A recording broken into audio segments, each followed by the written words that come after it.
Welcome back to the Treehouse Mates Old Head Gaming here, and we're going to talk about why Jason Voorhees and the Friday the 13th universe is going to be an Evil Dead and not Dead by Daylight. Now, last week we did foreshadow this video when we were doing the review of the gameplay of the Kandaharian Demon, as well as why I feel Ash will be removed from the store of Dead by Daylight. If you didn't see that video, the link is in the description below. You can just hop right to it. But of course, if you like this content, drop a like and a comment below. I do answer all my comments, and of course, smash that subscribe button. I cover Evil Dead the game, Dead by Daylight, amongst a slew of other titles, including starting next week some live gameplay of Tiny Tina's Wonderland. Now, to break down why I feel Jason will end up in Evil Dead versus Dead by Daylight, it's going to be a history lesson in two parts. The first part is going to be 2016 is our starting point. That's when Dead by Daylight dropped, and ever since then it's been a runaway juggernaut since it created the asymmetrical PvP system. 1 killer, 4 survivors. And a lot of different games have used it, but none have been able to really knock Dead by Daylight off its pedestal, and here it is 5+ years later running strong. Like, just for example, just take the last 6 months from September 7th to March 7th. They've released 4 content additions to the roster. I'm not even talking about all the events they ran during those 6 months, but just upgrades to the roster. It started with Pinhead from Hellraiser, and then we had a completely new character, which was Michaela Reed in October, and then in December we had the Portrait of a Murder, which included a killer, a survivor, and a whole new map, and then just wrapped up last week with the dropping of Ringu, which is the Japanese version of the Ring. You got Sadako, the killer, and you got Yoichi, who was the little kid in the movie, and now he's all grown up, and he's trying to survive the emissary. But the game always delivers, and it's been delivering for 5 years. And the thing about it is it has its own universe that it can create at any moment, because Dead by Daylight's its own thing. So anytime they need to make a standalone killer or make a survivor that is completely unique into itself, they absolutely can. And they just build the perks and they build the character, and voila, it's there. Or if they need to just reach out some money and go sublet something like, Michael Myers or Ghostface, they can do it. And we've even seen that with the Jackie Earle Haley version of Freddy Krueger, and of course Kyle Gaynor's Quentin Smith, who was the hero of that movie, is in it as well. And basically it just keeps running. Now, many games have tried to knock it off, and in 2017 Jason Vorhees made his attempt. And actually, the game didn't go too poorly. It actually was doing very well. It was released only as digital, and it was doing so well they actually released a physical copy of Friday the 13th, the game. But then this problem happened. This guy right above me, that's Victor Miller. Victor Miller standing next to Jason Voorhees. He is the creator of Friday the 13th, and in 2018, his lawsuit was won. He sued to have his intellectual property returned to him. Now, of course, because of the counter lawsuit and the appeal by Sean Cunningham, they really couldn't do anything with the game and just kind of stayed in a lockbox, and it kind of just dwindled until it died in November of 2020. Now, that lawsuit was finally cleared up in October of 2021, where Victor Miller won again and retains the United States rights to Friday the 13th. Sean Cunningham still keeps his international rights because, you can't rule on that. But now Victor Miller will be absolutely looking to sublet the video game rights of Jason so that way he can make some money back, because the court case was a long time. It was almost 6 years of fighting, and of course it was all costly to get those rights back permanently for Friday the 13th and Camp Crystal Lake and Jason Voorhees and all that good stuff. Now, another peculiar thing happened in November of 2021 where for the first time a character group that it was in Dead by Daylight is no longer available. For the most part, anytime a killer or a survivor joined the roster, they were there forever. But Netflix decided to take back their toys, and you can no longer get, which is now referred to as Chapter 13, which was originally, of course, the Stranger Things chapter. So if you own Steve, you own Nancy, you own the Demi-Pup, you get to keep them. I mean, they're not going to lose those skins. You're not going to lose those characters. Now, you did lose the Hawkins Lab map, which is no longer part of the game. It's been completely removed, and you can no longer buy these characters. And of course, this is exactly what I feel is going to happen with Ash sooner rather than later, because if you're going head to head with Dead by Daylight, which is exactly what you're doing, you're fighting for the same people that like to play asymmetric PvP games, the same people who enjoy the horror genre. I mean, hell, I've mained Ash off and on for years. He's a great character. Now, the second part of the history lesson goes into this. Now, we know that our friends at Dead by Daylight have pretty much carte blanche to do whatever they want with their own universe. That's not the same for what you have with The Evil Dead. It's an established universe. We know for a fact that Evil Dead 1 and 2, as well as Army of Darkness, those 3 movies are in play. We are really not sure that what's going on with the Jane Levy 2013 requel. That may or may not be in play. We kind of haven't heard anything, and maybe that will be settled sooner rather than later, but it's still kind of ambiguous whether that's part of it or not. We also know that the 3 seasons of Ash vs. the Evil Dead from Starz are completely in play. I mean, Dalo De Lorenzo and Ray Santiago have reprised their roles as Kelly and Pablo, so we know they're definitely part of it. And of course, we know the comic book series is in it. And of course, because the comic book series is, it leads to the second part of why I feel we're going to have Jason and Evil Dead. Now, Ash has had many, many crossovers. He's, been with Hack and Slash. He's fought side by side with Xena the Warrior Princess, and of course met Autolycus during that. He saved Barack Obama.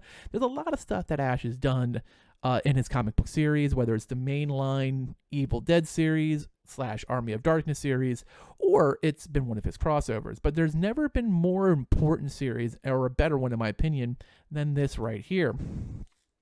This is issue 1 of Freddy versus Jason versus Ash. Now, this series, there was actually 2 of them, is a direct follow-up to 2003's Freddy versus Jason. Let's just watch the last clip of this because it really is necessary for building why Jason is so important to this whole universe if you're not familiar with it. Now, I'm sorry if you haven't seen Freddy versus Jason, spoiler alert, I guess. It's a 19-year-old movie, and let's be honest, if you're watching videos about horror games and horror movies, you probably have seen Freddy versus Jason.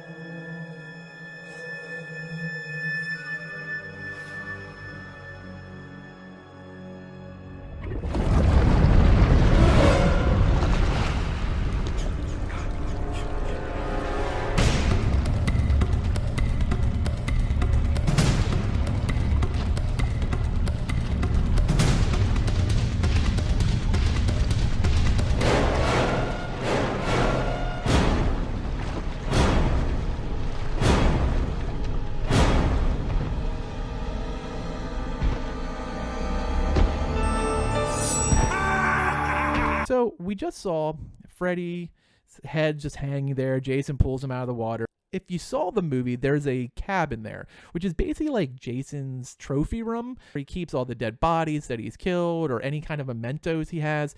And that was in 2003. He even keeps Freddy's head there. So in 2007, when the series dropped, it pretty much picks up right from there. It not as much time as you would think, but basically the whole premise is the Necronomicon is also in that cabin. And just like in Freddy vs. Jason, Freddy manipulates Jason because he's a much more superior mental power to use the Necronomicon to restore him to his greater version. Now, the only reason he's able to do that is because, canonically speaking, Jason is confirmed to be a Deadite. And that is a huge thing, which makes such great lore for why Jason Vorhees is so important. Now, they went on to fight again in Freddy vs. Jason vs. Ash Nightmare Warriors, which was a follow-up, which was kind of weird. And Ash gets his whole group of S-smart warriors to fight back. But regardless, we now established that Freddy and Jason are both canon, and even more Jason because of the fact that he is a Deadite. Now, of course, in 2019, the Craven family also got the rights back to Freddy Krueger, and we've even had this weird going on that, Daniel Radcliffe wants to make a new Nightmare on Elm Street movie. Beloved horror icon Robert Englund said he would love to play the role again, but he admits he's way too old to do the physical component that was always part of Freddy's, his act, and could definitely be another character we could see in this game. Robert Englund does the voice just like Bruce Campbell does, and someone else mocaps it. That's very possible. Now, here's the thing. I do think Jason is much more likely than Freddy, even though they would probably use the older version of Freddy Krueger, which is exactly who's in the comic books. And the reason I think that is because of that Deadite lore, and I think for the fact is the Craven family isn't really hurting. They've kind of sat on it. They're kind of looking for that right project, while Victor Miller wants to make some money back from the long fight to get back Friday the 13th. Now, if you look at there's multiple versions, but the two main versions of the game, a $39.99 version, which is your base game and it just comes with the way it is, and then there is a $59.99 deluxe version, which comes with all 4 DLC in the Season 1 pass included in the game at a cheaper rate. Now, I don't think it is a coincidence that the game got pushed back to Friday the 13th of May. So it's already been pushed back twice. I feel like they need to make a big splash, which is the same reason I feel like they're removing Ash. And I feel like Jason makes a very big splash. And if you're going to go head to head with a game like Dead by Daylight, you need to have a power roster to do it with. If you saw the Kandaharian play, it is absolutely awesome what they're doing with the mechanics, and it's a much more head-to-head aggressive fight between the survivors and the demon, and it makes for really, really interesting play. Now, Jason would just amp that up to the next level. You could also include Camp Crystal Lake as a location for fights like it was in the comic books. It's definitely a highly probability. So if I had to guess, I would say that Freddy is 30-70 that he would most likely be in the game. So most likely not. I don't expect Freddy Krueger to be included. I think Jason's like 90%. And it just, everything makes sense. What the street date being Friday the 13th, his long ties to the series, the fact that he hasn't already been put into Dead by Daylight. Like, this has been resolved now for, 6 months, and we haven't seen Jason automatically put in to complete the unholy triumvirate with Michael Myers and Freddy Krueger. And it makes sense that this would be part of the season pass, because you need big hitters to compete with a game that has just been running like clockwork since 2016. Now, we will talk about what 2 characters absolutely must be included in the hero side of the DLC season pass next week, as we continue our march towards May and the Friday the 13th drop of Evil Dead the game. Thanks as always for watching, and later, mates!